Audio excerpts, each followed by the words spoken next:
Students, in social science geography we will start chapter 1 resource of India part 1. We have studied soil first resource and now we will start second resource water.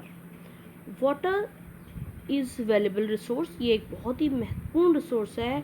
It fulfils our basic needs. हमारी जो basic ज़रूरतें हैं, basic needs क्या कहलाती हैं? Food, shelter, उनमें water सबसे important है. हम पानी के बगैर जीवित नहीं रह सकते. हमारी ये बेसिक नीड्स को पूरा करता है, हमें प्यास बुझाता है. It is essential for life on the earth. पृथ्वी पर जीवित रहने के लिए इसेंशियल है. Water is the main part of the bodies of plants and animals. हम चाहे एनिमल्स हो, प्लांट्स हो या ह्यूमन बॉडी हो, सबकी बॉडी का मेन पार्ट, मेन कंटेंट है वाटर. ह्यूमन बॉडी में अबाउट 70% वाटर होता है. There are 4 major sources of water. पानी के 4 मेजर सोर्स हैं: surface water, ground water, atmospheric water and oceanic water. Water on the surface is derived from precipitation that comes in the form of rain and snowfall. और surface water कहाँ से आता है? जो बारिश और स्नोफॉल के रूप में प्रेसिपिटेट होकर के, प्रेसिपिटेट मीन्स बारिश के रूप में जो पानी हमारी अर्थ सरफेस पे आता है उसको अपन सरफेस वाटर कहते हैं. Most of it flows on run off to ponds and lakes. और ये बह करके कहाँ जाता है? तालाब में, लेक्स में, झीलों में जाता है. Large amount of water flows to river from where it flows into the sea and ocean. और उसके बाद पानी जाता है रिवर्स, बहुत सारा पानी रिवर्स में, उनकी ट्रिब्यूटरीज में जाता है और वहाँ से ओशन तक पहुँचता है. Some of its percolates into the ground as subsurface water. It is also known as ground water. अब बहुत सारा पानी ऐसा भी होता है जो ज़मीन पे इकट्ठा होता है और धीरे धीरे रिस करके अंडरग्राउंड वाटर में, अंडरग्राउंड चला जाता है. सब सरफेस वाटर कहलाता है, जिसको अपन अंडरग्राउंड वाटर भी कहते हैं या ग्राउंड वाटर भी कहते हैं. Some of it lost by evaporation in the atmosphere which is known as atmospheric water. और बहुत सारा, जब बहुत तेज गर्मी पड़ती है तो ये पानी इवेपोरेट होता है और इवेपोरेट होकर के कहाँ जाता है? एटमॉस्फेयर में. That is called atmospheric water. So we can say we have 4 major sources of water. First is surface water, second ground water, third atmospheric water and fourth is oceanic water. Now we study surface water जो है हमारे देश में. अब हम अपने देश के रेफरेंस में surface water, ground water, atmospheric water के बारे में पढ़ेंगे.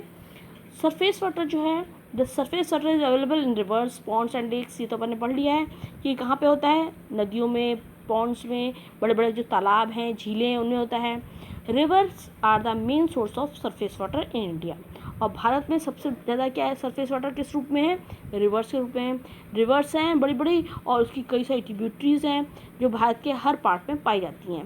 जैसे इंडस है, गंगा है, ब्रह्मपुत्र है. ये मेन रिवर सिस्टम है जो 60% of total surface water India में है. Major rivers of the world, जो वर्ल्ड की बड़ी बड़ी नदियां हैं उनमें ब्रह्मपुत्र और गंगा 8th और 10th नंबर पर आती है. तो हमारे देश में सरफेस वाटर कैसे है? रिवर्स के रूप में है, जो कि 60% सरफेस वाटर है. अब आता है second, ground water. Ground water, some part of the rain water is soaked by the land. हमें मालूम है ग्राउंड वाटर कैसे हुआ. अभी मैंने बताया था कि जो नदियों का पानी आया, बारिश का पानी आया, वो सब लैंड ने एब्जॉर्ब कर लिया और सूख करके कहाँ गया? ग्राउंड वाटर बन गया. Only 60% reaches the upper layer of the soil. Upper layer पे कितना है? 60% है, which is very useful for agriculture and vegetation to grow. और जो 60% था, बारिश का पानी आया, उसका 60% एग्रीकल्चर में, वेजिटेशन इन सब में लग गया. रेस्ट ऑफ द वाटर, जो 40% बचा हुआ है, वो क्या होता है? प्रोक्लेट्स. प्रोक्लेट्स मीन्स होता है रिस कर नीचे जाके कलेक्ट हो जाता है सरफेस पर, बिलो द सरफेस, सरफेस के नीचे इकट्ठा होता है, जिसको अपन ग्राउंड वाटर कहते हैं. सरफेस जो सतह पर है और जो ग्राउंड वाटर कौन सा है? जो सरफेस के नीचे है. It is obtained on the surface through wells and tubewells. और इसको अपन कैसे निकालते हैं? जो अंडरग्राउंड वाटर है उसको अपन कुओं के द्वारा, ट्यूबवेल के द्वारा. और आज की टाइप में इरिगेशन पर्पज़ के लिए, गार्डनिंग के लिए, इंडस्ट्रियल यूज़ के लिए हम लोग बड़े बड़े मोटर्स लगाते हैं और अंडरग्राउंड वाटर को निकाल लेते हैं, है ना. In our country distribution of underground water is very uneven. ये ऐसा नहीं कि सब जगह बराबर बराबर है अंडरग्राउंड वाटर। इसका जो डिस्ट्रीब्यूशन है is largely affect by geographical structure. हमारे अर्थ के अंदर की जियोलॉजिकल स्ट्रक्चर कैसा है, फिजियोग्राफी कैसी है, हाइड्रोलॉजी कैसी है, इस पर डिपेंड करता है। Potential of ground water is high in plain areas. जहाँ पे मैदान होंगे वहाँ पे आसानी से हमें ग्राउंड वाटर अवेलेबल होगा। इन कॉन्टेम्प्रेरी इसके विपरीत जो अपन देखते हैं, seepage of water in the Rocky land of peninsula India is slow resulting in low ground water potential in southern states like Maharashtra, Madhya Pradesh, Tamil Nadu and Karnataka. लेकिन जो एरिया चट्टान के बने हुए पेनिनसुलर इंडिया है, पेनिनसुलर इंडिया मीन्स जो हमारा 3 साइड से घिरा हुआ, समुद्र से घिरा हुआ जो पठारी इलाका है ना, जो कि महाराष्ट्र में, मध्य प्रदेश, तमिलनाडु और कर्नाटका में आता है, वहाँ पर ग्राउंड वाटर बहुत लो लेवल में है, क्योंकि वहाँ से आसानी से पानी सोख करके इवेपोरेट प्रोक्लेट होकर के नीचे नहीं जा पाता। इसलिए ग्राउंड वाटर प्लेन्स पे ज़्यादा अच्छा होता है और पेनिनसुलर रीजन में कम है, वहाँ पे रॉकी लैंड्स होते हैं। नेक्स्ट आता है atmospheric water. It is in the form of water vapours. ये किस रूप में होता है? Water vapours. It is not used. लेकिन हम एटमॉस्फेरिक वाटर को यूज़ नहीं कर पाते हैं, जो कि हमें नॉर्मली दिखाई भी नहीं देता है, हम उसको यूटिलाइज भी नहीं कर पाते हैं। अब आता है ओशनिक वाटर। ये जो वाटर है mainly use for transport and fishing industry. ये हम पीने के लिए या इरिगेशन के लिए नहीं यूज़ कर सकते, लेकिन ट्रांसपोर्ट के लिए, फिशिंग इंडस्ट्री के लिए यूज़ कर सकते हैं।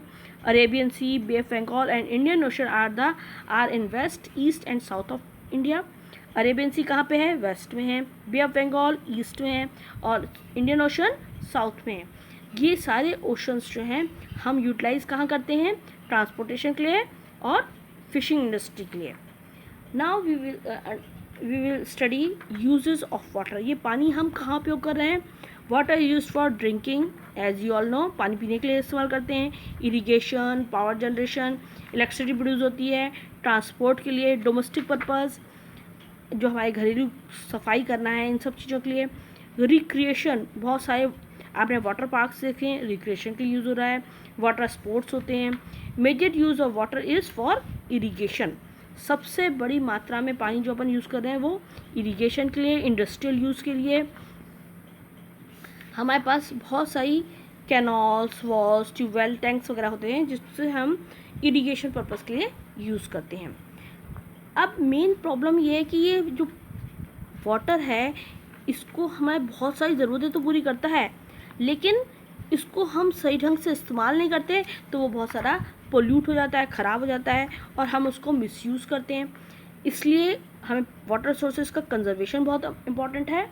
इसके लिए हम क्या करते हैं, बहुत सारे मेथड्स हमें अपनाने चाहिए जिससे हम रैशनल यूटिलाइजेशन हम अच्छी तरह से यूटिलाइज करें, कंजर्व करें। और management of water sources is very important to collect rain water harvesting करें, साइंटिफिक मेथड अपन यूज़ करें। Resources of all water sheds minor to major and prevention of water sources from pollution. हमें उनको pollution से भी बचाना चाहिए। Fine, so good bye.